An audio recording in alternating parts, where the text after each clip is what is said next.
a todos, un gusto saludarlos en este espacio de resolución de conceptos críticos correspondiente al módulo 4 de Pseudomonas y Acinetobacter.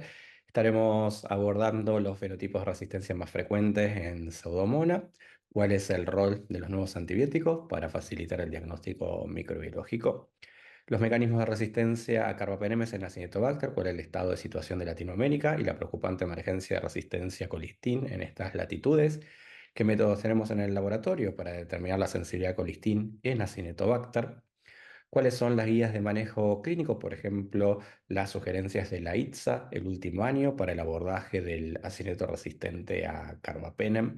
Estaremos rápidamente actualizando los puntos de corte, los mecanismos de resistencia y la farmacocinética del Surbactam frente a los acinetos resistentes a carbapenem. Terapia de rescate para Acinetobacter, ¿no?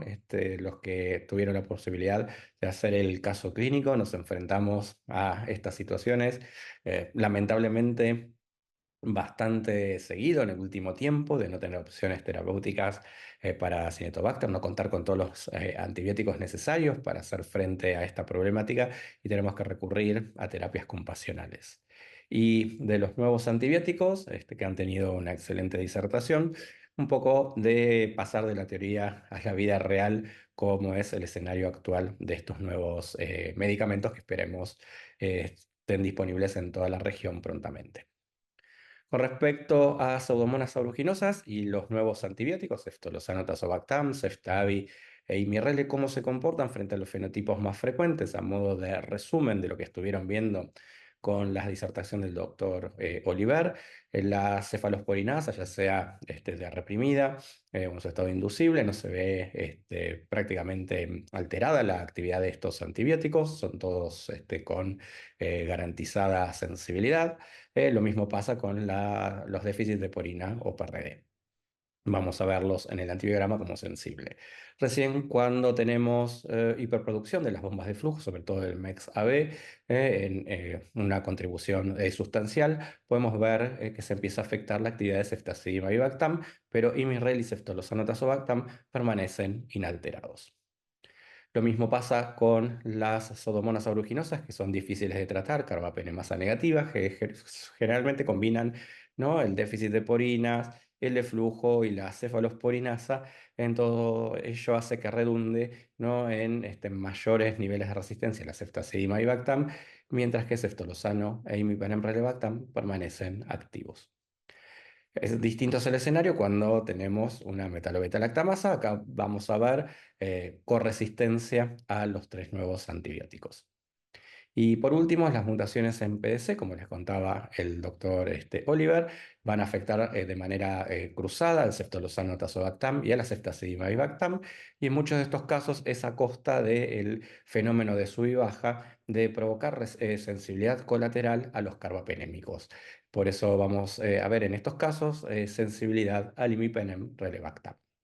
Acá les dejamos algunos ejemplos de la vida real de estos mecanismos de resistencia. Como se pueden apreciar, los nuevos antibióticos nos ayudan a interpretar mejor estos antibiogramas, a hacer una mejor lectura. En el primer caso tenemos resistencia al ceftolozano tazo, a la ceftazidima bactam y sensibilidad al imipenem relebactam. Uno podría pensar en una mutante, ¿no?, de PDC, pero fíjense que acá hay un detalle fenotípico importante en la presencia de sinergia entre amoxiclavulánico y ceftazidima. Lo mismo se vería si incorporaran en el antibiograma un disco de ceftazidima clavulánico. Así que esto, más que orientarse hacia una mutante de EPS, nos permite, ¿no?, orientar el diagnóstico a la presencia de un hable, fundamentalmente la que tiene una pobre inhibición por avibactam, que en este caso sería PER. Es más frecuente la presencia de PER en Pseudomonas a nivel global que en enterobacterias, que está un poco más limitado al cono sur.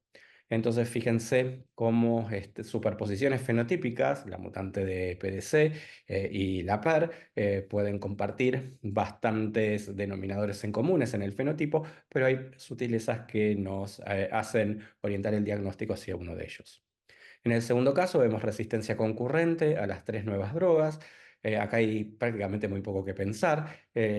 Todo parece indicar la presencia de una metal o beta-lactamasa y tenemos la confirmación fenotípica con la sinergia con EDTA o ácido dipicolínico, el que tengan disponible. En el caso siguiente, tenemos un fenotipo inusual de resistencia o valores variables de sensibilidad al ceftolosano tazobactam. Normalmente lo vamos a ver intermedio con una CIMES de 8 o en el borde de sensibilidad 4 o en el borde de resistencia. 16 acompañado, perdón, de sensibilidad plena a ceftazidima y bactam y mipenemrelbactam y resistencia al resto de los antimicrobianos. Acá es donde cobran valores las nuevas drogas, ¿no? Para el tratamiento. Este es el típico fenotipo de una KPC. La KPC, recuerden, va a ser inhibida por los diazobicicloctanos como avibactam y relebactam, y el ceftolozanotazo conserva una actividad marginal in vitro, ¿no? No es la mejor droga para tratarlo en vivo. Y por último, tenemos un fenotipo que tiene resistencia al Casabi, pero sensibilidad al ceftolozano-tazo y mirrele. Esto en general lo que nos hace pensar es en una combinación de flujo y impermeabilidad y cefalosporinasa que ha llevado a seguramente la sodomona a ser de TR y nos deja las opciones del ceftolozano-tazo y del imirrele. Les dejamos estos fenotipos para que repasen y los tengan de consulta en su día a día. Nos metemos en el capítulo de Acinetobacter. En Latinoamérica, al igual que en la mayoría de las regiones del mundo, la principal carbapenemasa que tenemos es OXA23. Recuerden que es de diseminación global esta enzima. Hay algunas particularidades epidemiológicas en algunos países de América Central. NDM cobra un rol epidemiológico muy importante, pudiéndose convertir en la principal carbapenemasa. En algunas regiones de Latinoamérica hay presencia de OXA24, como en Estados Unidos, y OXA72, también algunos países con casos reportados. La mayor contribución de los clones a nivel global están limitados a unos muy pocos clones hiperepidémicos que han sido dominantes y han generado esta globalización de la resistencia a carbapenemes en Acinetobacter. Los mejores representantes que tenemos en Latinoamérica de estos clones hiperepidémicos y que suelen ser los más prevalentes es el complejo clonal 79, que representa casi el 60% de los casos de resistencia a carbapenemes en Latinoamérica, seguido del complejo clonal 1, el clon europeo 1, que tiene diseminación global, representa casi el 15% de los casos a nivel de nuestra región. Emergente, el complejo clonal 25, que es en donde encontramos fundamentalmente NDM, representando el 10% de los casos, y en menor cuantía el complejo clonal 15. Hasta ahora teníamos poca penetración del complejo clonal 2 o del clon europeo 2. Este se ha diseminado prácticamente en todas las regiones del globo terráqueo. Fíjense en porcentajes que superan el 70% de prevalencia relativa entre los Acinetobacter resistentes a carbapenémicos, y en Latinoamérica representó hasta hace muy poquito menos del 10%. Recientemente, la introducción de este clon en nuestra región ha ocasionado un incremento en la resistencia a colistina. Generalmente se lo asocia, ¿no?, este clon a una mayor facilidad para mutar los sitios responsables, como les contaba el doctor Rodríguez da Silva en su disertación, ¿no? El PMR y su contribución en la resistencia a colistin tiene mayor facilidad para generar estas mutantes, e incluso puede cursar con heteroresistencia, es decir, con mutantes preexistentes, que es de extremada dificultad detectarlos en el laboratorio clínico. En Argentina, la introducción del complejo clonal 2 creemos que es responsable del aumento de la resistencia a colistin del 350% de un año calendario al siguiente. Pasó del 1% al 3,5%. Si bien todavía tenemos sensibilidad garantizada, esta dinámica de incremento es muy vertiginosa y preocupante, ya que muchas veces es o casi rutinariamente es la única opción que tenemos disponibles por estas latitudes. Fíjense, estos son tasas de resistencia a las cefalosporinas y carbapenemes y sulbactam, todas mayores al 85%, resistencia incrementada a tigecyclina y amicacina en ascenso, y lo único que nos faltaba era la resistencia a colistin. Así que un llamado de atención, ¿no? A vigilar bien la presencia de estos clones, y en aquellos casos en que no se pueda, ¿no? Estudiar a nivel molecular la circulación de estos clones, contar con buenas pruebas de sensibilidad para hacer el diagnóstico de colistina. Por ello le queríamos repasar cuáles son los métodos que tenemos disponibles en el laboratorio.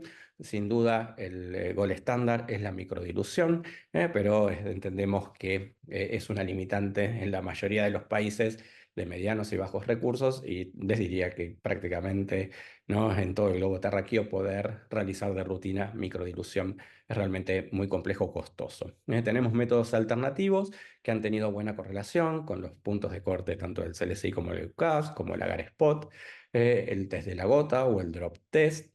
Los métodos de predifusión basados en tabletas o discos. Si usan las tabletas tienen los puntos de corte del fabricante, si usan discos tienen que setear sus propios puntos de corte porque depende del reservorio el halo que se genere. Y por último, la discoelusión o la simporelución de discos también puede tener un buen desempeño para Cinetobacter. Todos estos protocolos están disponibles en nuestra página web, así que los invitamos a aquellos que todavía no han incorporado métodos estandarizados y de buen desempeño para la sensibilidad a colistin, que lo empiecen a hacer para vigilar este antibiótico tan crítico para el tratamiento de estos pacientes. Con respecto a eso, la Sociedad Americana de Infectología ha hecho modificaciones recientes en cuanto a sus recomendaciones terapéuticas para tratar Acinetobacter resistente a carbapenémicos. La guía europea ya tiene unos 3 años y recomienda sulbactam en su formato de ampicilina sulbactam. Somos muy pocos los países que tenemos la posibilidad de contar con sulbactam solo, así que en general las guías van a hacer referencia a ampisulva, pero lo importante para Cinetobacter es el componente de sulbactam. Si es sensible, es una droga de elección, y si es resistente, sobre todo en infecciones severas, lo que sugieren es terapia combinada de dos agentes que sean activos in vitro, por ejemplo, colistin tigecyclina, y no le dan lugar al cefidrocol para Cinetobacter en la guía europea. La guía americana introdujo cambios en el año 2024 por la aprobación del sulbactam-durlobactam, y lo pone como tratamiento recomendado para las infecciones por acineto resistente a carbapenem. Van a ver que en la guía recomiendan también la combinación, terapia combinada de sulbactam durlobactam con un carbapenem, fundamentalmente imipenem. Esto fundamentalmente obedece a que el estudio clínico de fase 3, que comparó la efectividad del sulbactam durlobactam, no se hizo con un grupo comparador que recibía colistin y imipenem. Mientras que en el grupo de intención, al sulbactam durlobactam también le agregaron imipenem para que sea comparable al otro grupo control. Lo único que cambiaba entonces era el antibiótico que acompañaba al imipenem. Es por eso que este estudio, que se llama TAC, recomienda entonces en base a eso la terapia combinada de sulbactam durlobactam con imipenem. En la guía se aclara que al menos hasta que tenga estabilidad hemodinámica se podría seguir con el tratamiento combinado y luego desescalar a una droga sola, ¿no? En el caso clínico seguro les pusimos ahí algunas preguntitas al respecto, y lo importante es que el imipenem tiene en estos casos, no se sabe muy bien, ¿no?, pero todo apuntaría a que podría haber mayor cobertura en las coinfecciones, que suelen ser bastante frecuentes en Acinetobacter. Entonces ahí tendría un rol el carbapenem, que estaría también protegido por el durlobactam, ¿no?, que es un diácido bicicloctano que inhibe fundamentalmente a las oxas de Acinetobacter. Entonces, al estar inhibida, ¿no?, el imipenem podría recobrar actividad, y que al unirse a una PVP distinta al sulbactam, la PVP2, mientras que el sulbactam a las PVP3, estarían busteriando las PVPs y de esa forma generando un mayor efecto antibiótico. Entonces, todas estas especulaciones, ¿no? Hacen que esta terapia combinada podría tener entonces ese rol necesario para los pacientes severos, inestables hemodinámicamente, que requieren un tratamiento agresivo. Para aquellos países que no tengan la combinación de sulbactam-durlobactam, la recomendación es utilizar ampicilina-sulbactam en altas dosis, con la dosis de sulbactam entre 6 y 9 gramos día. En general, como la mayoría de los acinetos son resistentes, se va a optar por la opción de 9 gramos día, con un segundo antibiótico que sea activo in vitro. Y hay una escala de preferencia para estos autores. Se prefiere, en primer lugar, polimixina B, en caso que no esté disponible colistin, ¿no? En segundo lugar, se prefiere minociclina. Y si no está disponible, la tigeciclina. Y por último, el cefiderocol. Por ahí se nos ha colado alguna preguntita en el caso clínico, preguntándole por el cefiderocol para el tratamiento de los Acinetobacter resistente a carbapenem. Y entonces tengan presente que solo se utiliza como última opción cuando no hay otro agente para tratar el Acinetobacter, y siempre en combinación. Es decir, que necesitamos que haya otra opción sensible para utilizarlo, por lo menos, ¿no? Como dicen los papeles. Después en la práctica, ¿no? Si se presenta sensibilidad a dos agentes, será muy bienvenido, pero no es lo que pasa habitualmente. No se sugieren combinaciones de fonfomicina, de rifampicina, ni de carbapenémicos, incluso en infusión extendida según la guía. Repasemos rápidamente cuáles son los mecanismos de resistencia al sulbactam que vemos en el Acinetobacter. Prácticamente hoy en día tenemos corresistencia, ¿no? Entre el nivel de resistencia a carbapenem y el nivel de resistencia al sulbactam. Son muy pocos los lugares donde se disocia, y eso depende mucho del tipo de carbapenemasa que tengan los Acinetobacter. Como vimos en Latinoamérica, la mayor cantidad de los Acinetobacter van a tener OXA23. Entonces, eso hace que haya prácticamente un paralelismo.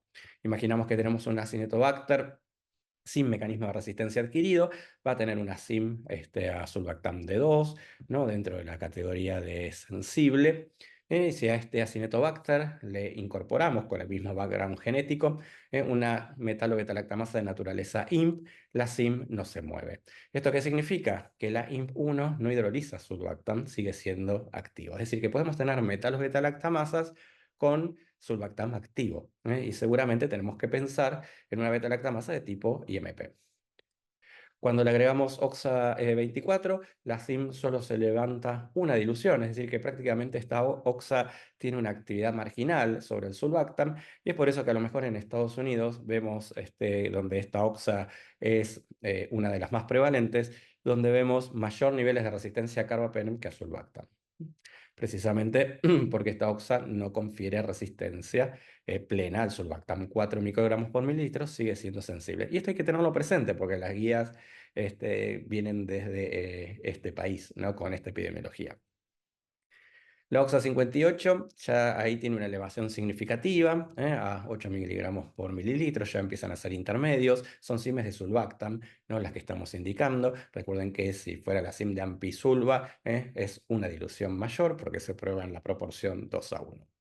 OXA23, que es la que tenemos casi todo el mundo, fíjense que provoca una elevación moderada de la CIME, genera resistencia al sulbactam, corresistencia al sulbactam, es decir, que algo lo hidroliza, lo rompe, pero queda en bajos niveles de resistencia. Son CIMES que están ahí, cerquita del punto de corte. Las beta-lactamasas de espectro reducido son viejas conocidas, capaces de inactivar el sulbactam y generan un perfil de SIM similar al de la OXA23. Lo mismo que la de represión de o la hiperproducción, para hablar más correctamente, de la cefalosporinasa de la Acinetobacter. Recuerden que es un gen críptico silente que requiere de la presencia de promotores, y normalmente lo terminan aportando las secuencias de inserción que empiezan a saltar en todo el cromosoma. En esos casos también se puede generar una resistencia de bajo nivel, hasta 32 microgramos por mililitro al sulbactam. Cuando se combina una OXA23 con una TEM o con una de represión o hiperproducción de la cefalosporinasa cromosómica, ahí las CIMES se pueden disparar a más de 64 microgramos por mililitro. Lo mismo pasa con la presencia de NDM. NDM es una enzima que hace estragos en el Acinetobacter. Fíjense cómo le eleva la cima sulbactam hasta las nubes. Ahí vemos altos niveles de resistencia al sulbactam. Olvídense de pensar en el sulbactam como parte de un cóctel de tratamiento cuando tenemos una NDM. El beneficio que va a provocar realmente es muy, muy bajo. No vamos a poder alcanzar o superar esos niveles de SIM. Y lo mismo pasa cuando hay mutaciones en la PBP3, que es el sitio blanco del sulbactam. En general, estas mutaciones empiezan a ser emergentes desde el momento del lanzamiento del sulbactam-durlobactam. Es parte de nuestra historia, ¿no? Con los antimicrobianos aparece un nuevo agente y automáticamente la generación de resistencia. La resistencia al sulbactam-durlobactam aparece fundamentalmente por la resistencia del componente de sulba mutando las PBPs. Realmente la tasa de mutación es muy baja, espontánea, es decir, que sin presión de selección del sulbactam-durlobactam es raro encontrar un Acinetobacter con resistencia al sulbactam. Y los sitios donde se muta la PBP3 son los específicos donde se une el sulbactam. Es decir, que no se van a ver afectados otros antibióticos que se unen en la PBP3. El problema es que estos Acinetobacter suelen tener carbapenemasas que entonces van a generar que los antibióticos con unión a PBP sean inactivos por hidrólisis. Pero bueno, es la ley de la vida que nos toca enfrentar. Entonces, tengamos presente que OXA23, la mayoritaria en nuestros países, confiere bajos niveles de resistencia al sulbactam, mientras que la NDM genera niveles de altas CIMES, de alta resistencia. Recientemente se ha revisado la dosificación y el PKPD del sulbactam precisamente por las limitadas opciones terapéuticas. En base a estas revisiones, lo que se puede ver es que para garantizar el éxito de tratamiento se requiere una concentración del sulbactam por al menos durante el 25% del intervalo de dosificación por arriba de la CIM del microorganismo. Esto va a provocar una bactericidia en un logaritmo de caída del inóculo. Para lograr 2 logaritmos de caída del inóculo se requiere, perdón, más o menos que la SIM esté por arriba, que la concentración de antibiótico esté por arriba de la SIM en por lo menos la mitad del intervalo de dosificación. Las dosis habituales de sulbactam tienen un amplio rango de dosis posible. Las dosis de 1 gramo cada 6 horas, es decir, 4 gramos este día, van a cubrir perfectamente las CIMES de sensible o menores o iguales a 4 de cualquier antibiótico. Cuando tenemos una CIM de 8, que resultaría intermedia, de vuelta son CIMES de sulbactam, acá necesitamos incrementar la exposición, la dosis, ¿no? Podemos dar el gramo cada 6 horas, pero en 4 horas de infusión. No tiene sentido porque si cada 6 horas vamos a estar infundiendo un nuevo frasco ampolla, es más de la mitad del tiempo interdosis, entonces lo que conviene directamente es ya dar 2 gramos cada 6 horas, es decir, llegar a los 8 gramos día.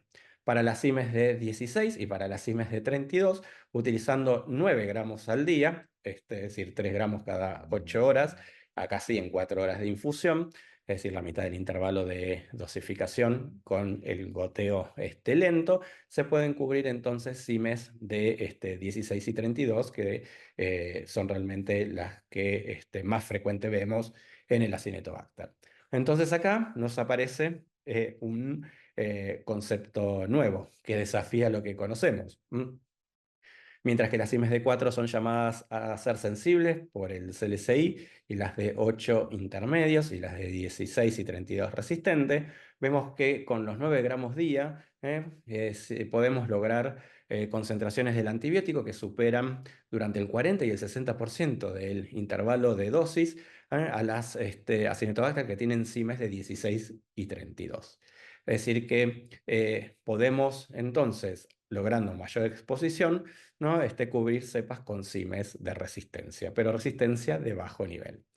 Entonces, según el PKPD y según la ITSA, las cepas que nosotros llamamos como intermedios o de bajo nivel de resistencia, en realidad podrían responder perfectamente al sulbactam ¿no? Cuando se incrementa su dosis. Es decir, es lo que conocemos como sensibilidad dosis dependiente. Entonces, tenemos que tener presente que las pruebas de microbiología o los resultados que estamos reportando no van a correlacionarse, ¿no?, con la efectividad del antibiótico, sobre todo si se utilizan estas dosis, porque los breakpoints fueron seteados, ¿no?, con dosificaciones de 4 gramos al día.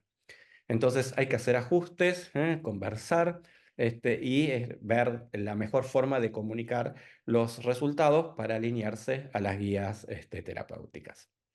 Y como si fuera poco, CLSI este año introdujo cambios en los puntos de corte de ampicilina sulbactam.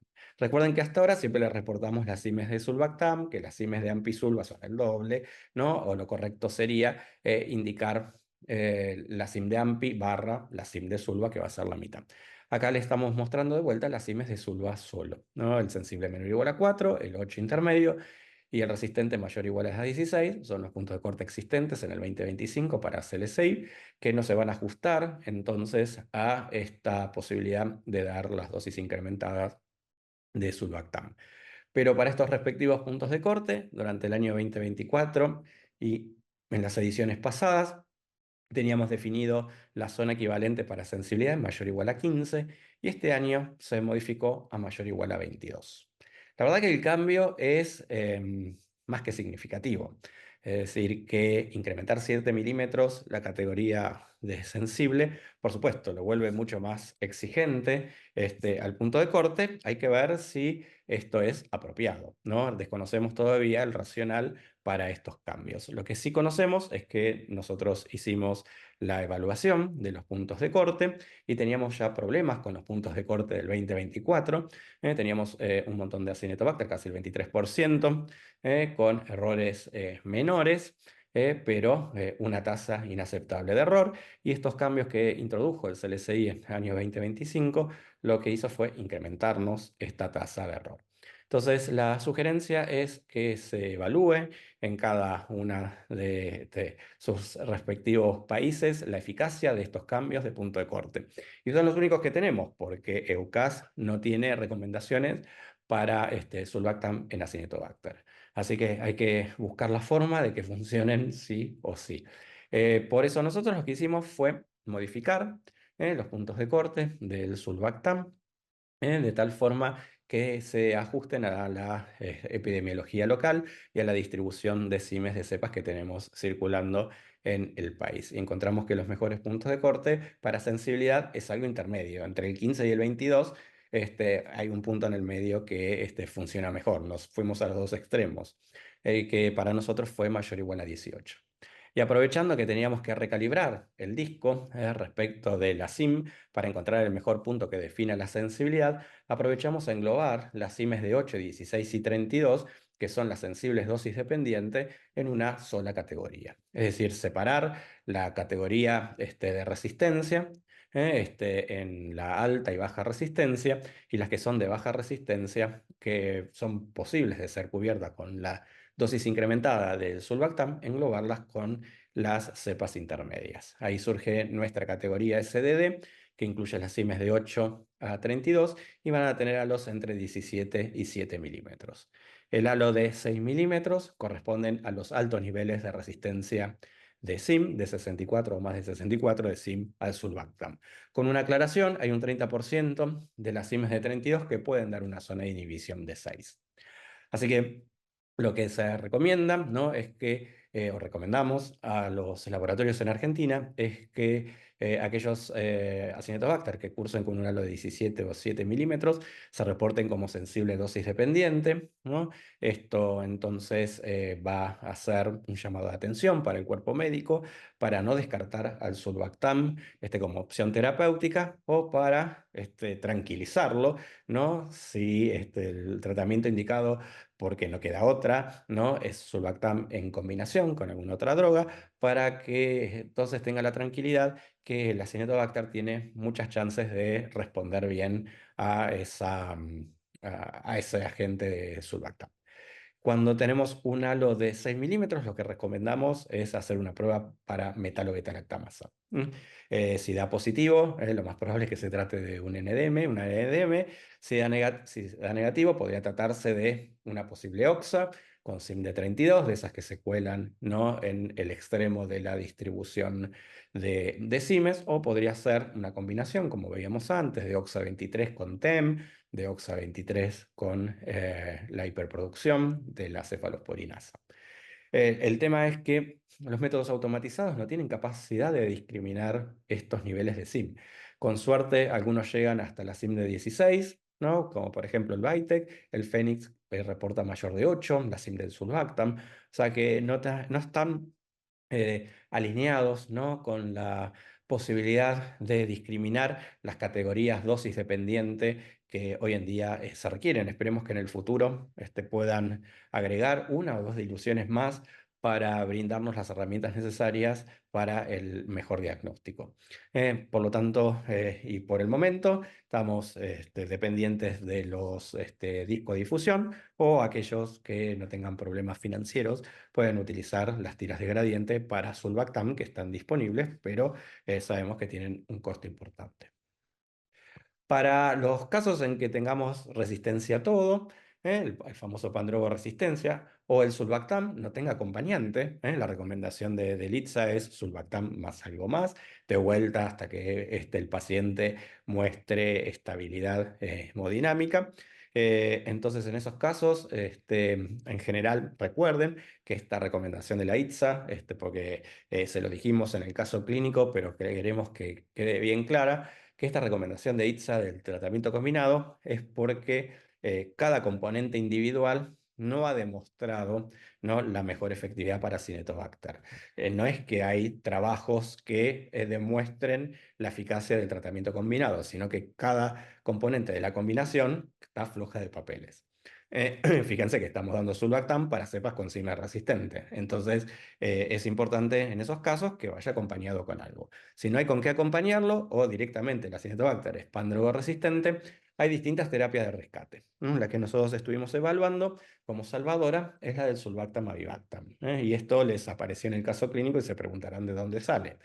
Y precisamente de la necesidad de rascar el fondo de la olla, ¿no?, porque no hay mucho más para los Acinetobacter cuando tienen resistencia a los pocos agentes disponibles que hay en estas latitudes. Fíjense que acá tenemos la distribución de CIMES de Sulbactam según el mecanismo de resistencia. Seguramente mi fotito les esté tapando un poquito la referencia, pero en amarillo tenemos las OXA 23 con sus CIMES de 8 y 16, y como les decía antes, que la cola de la distribución toca las CIMES de 32 y apenas las de 64. Las metalo-beta-lactamasas con una distribución desplazada hacia la derecha, con el pico en mayor de 64.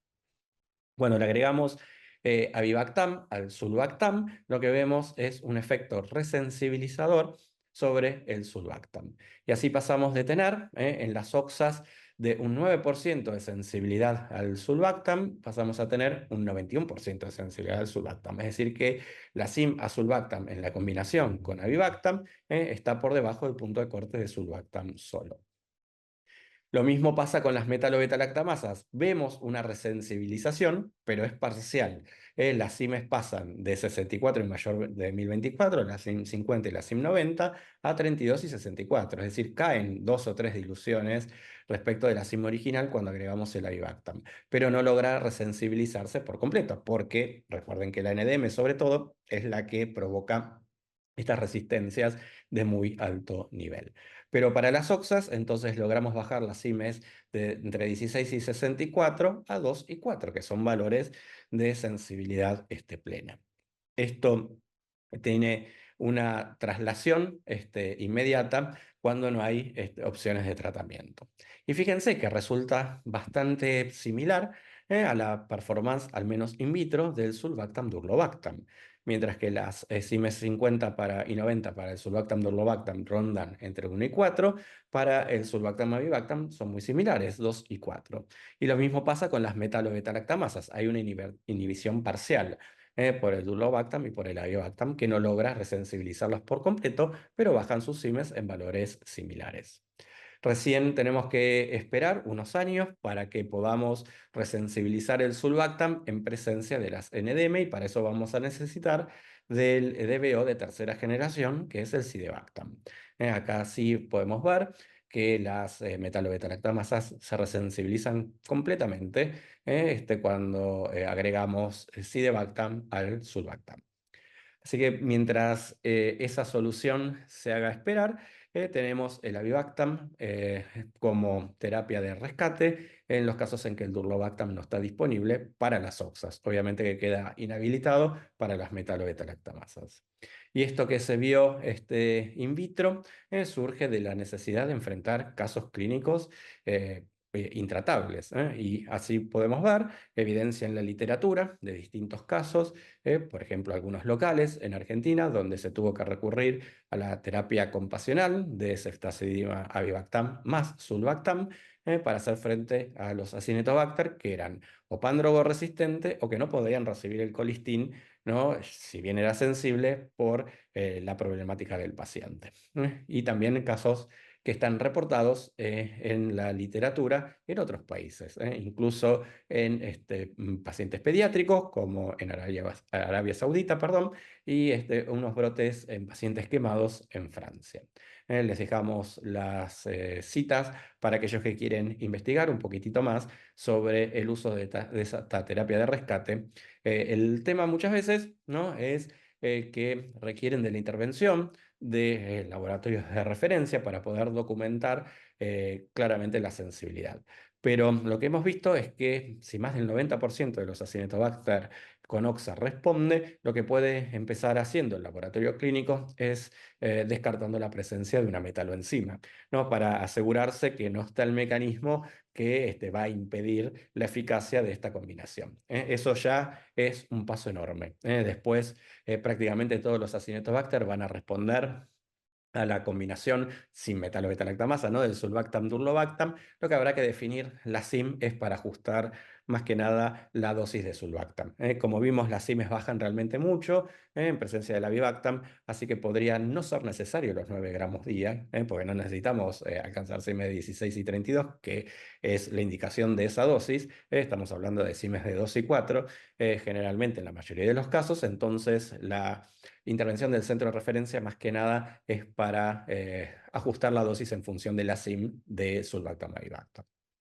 Y por último, para no aburrirlos más con este tema tan desafiante, ¿no? Estuvimos viendo la introducción de nuevos antimicrobianos. Acá les dejamos un resumen de la efectividad o no efectividad de las nuevas drogas en la teoría, como se vería, ¿no?, según lo reportado, y en la práctica. En la práctica nos aparecen algunos naranjas más.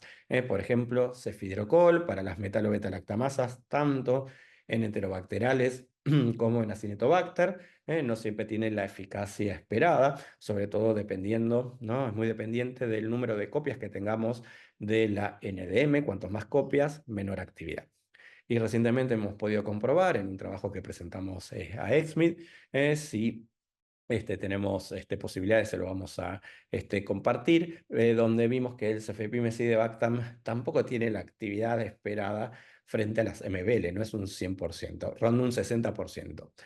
Ya nos conformamos con cualquier cosa para las metalobeta-lactamasas, no está mal ese 60%, pero la idea es que no pensemos que vienen drogas milagrosas que nos van a solucionar el problema de las metaloenzimas. Así que le dejamos este cuadro para que consulten en su práctica diaria y que los pueda ayudar a guiar cuáles son las mejores opciones de rescate, ¿no?, para los patógenos difíciles o imposibles de tratar.